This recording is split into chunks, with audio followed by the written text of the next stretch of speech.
തൃശൂർ മുണ്ടത്തിക്കോട്ട് വെടിക്കെട്ട് പുരയിൽ ഇന്നലെയുണ്ടായ സ്ഫോടനത്തിന്റെ നടുക്കം ഇന്നും വിട്ടുമാറിയിട്ടില്ല.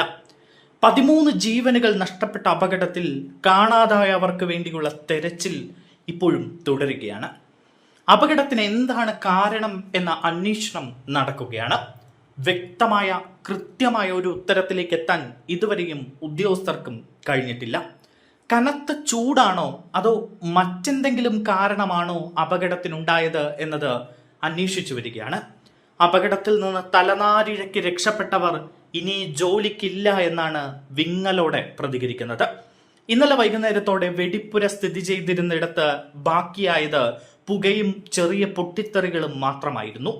വെടിപ്പുരയിൽ നിന്ന് മാറി ദൂരെ പാടശേഖരങ്ങളിൽ ശരീരഭാഗങ്ങൾ ചിതറിക്കിടക്കുന്ന കാഴ്ച അത് കണ്ടു നിൽക്കാനാവാത്തതാണ്. ആദ്യ മണിക്കൂറുകളിൽ ദുസ്സഹമായിരുന്ന രക്ഷാപ്രവർത്തനത്തിൽ നെഞ്ചുപൊട്ടിക്കൊണ്ട് പങ്കാളികളായത് നാട്ടുകാർ തന്നെയാണ്. തിരിച്ചറിയാൻ സാധിക്കുന്നതും സാധിക്കാത്തതുമായ ശരീരങ്ങൾ സ്ട്രക്ചറുകളിലാക്കി അവർ ഓടുകയായിരുന്നു. രാത്രി വൈകിയും തൃശൂർ മെഡിക്കൽ കോളേജിൽ മരിച്ചവരുടെ ബന്ധുക്കളും അല്ലാത്തവരുമായ മനുഷ്യർ കൂട്ടം കൂടി നിൽക്കുകയായിരുന്നു.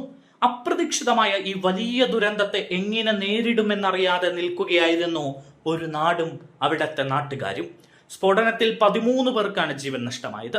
മരിച്ചവരിൽ 6 പേരെ തിരിച്ചറിഞ്ഞിട്ടുണ്ട്. പരിക്കേറ്റ് 13 പേരാണ് ചികിത്സയിലുള്ളത്. 10 പേർ ഐസിയുവിൽ തുടരുന്നു. സതീഷ്, പ്രവീൺ എന്നിവർ വെന്റിലേറ്ററിലാണ്. മറ്റ് മെഡിക്കൽ കോളേജുകളിൽ നിന്നടക്കം ഡോക്ടർമാർ തൃശൂർ മെഡിക്കൽ കോളേജിൽ എത്തിയിട്ടുണ്ട്.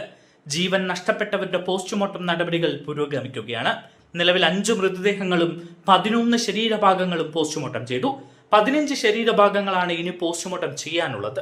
തുടർന്ന് DNA ടെസ്റ്റ് വേഗത്തിൽ നടത്തും. കോട്ടയം, കോഴിക്കോട്, പാലക്കാട്, എറണാകുളം ജില്ലകളിൽ നിന്നുള്ള മെഡിക്കൽ കോളേജ് സംവിധാനം സ്ഥലത്ത് കേന്ദ്രീകരിച്ചിട്ടുണ്ട്. 4 സ്ഥലത്താണ് കൺട്രോൾ റൂം തുറന്നിരിക്കുന്നത്. അപകടത്തിൽപ്പെട്ടവർക്കുള്ള ധനസഹായം ക്യാബിനറ്റ് തീരുമാനിച്ചു. ലൈസൻസി സതീഷിന്റെ നില അതീവ ഗുരുതരമായി തുടരുകയാണ്. പരിക്കേറ്റ ഒരാളെ സർജറിക്ക് വിധേയമാക്കുകയും ചെയ്തു. തിരിച്ചറിയാനാകാത്ത ശരീരഭാഗങ്ങൾ DNA പരിശോധന നടത്തി തിരിച്ചറിയുന്നതിനുള്ള നടപടികൾ ആരംഭിച്ചു. ഇതിനായി രാജീവ് ഗാന്ധി ബയോടെക്നോളജിയിൽ നിന്നുള്ള സംഘം തൃശൂരിൽ എത്തിയിട്ടുണ്ട്. എന്തായാലും ഒരു നാടിനെ നടുക്കിയ ദുരന്തത്തിന് പിന്നിൽ എന്താണ് കാരണം?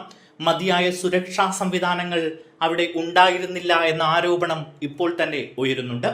ഇത്രയും വലിയ സ്ഫോടനാത്മകമായ വസ്തുക്കൾ കൈകാര്യം ചെയ്യുമ്പോൾ ഒരു സുരക്ഷിതത്വവും ഇല്ലാതെ തൊഴിലാളികളെ തൊഴിലിന് വിടുന്ന സംവിധാനത്തെ കുറ്റം പറയാതെ വയ്യ.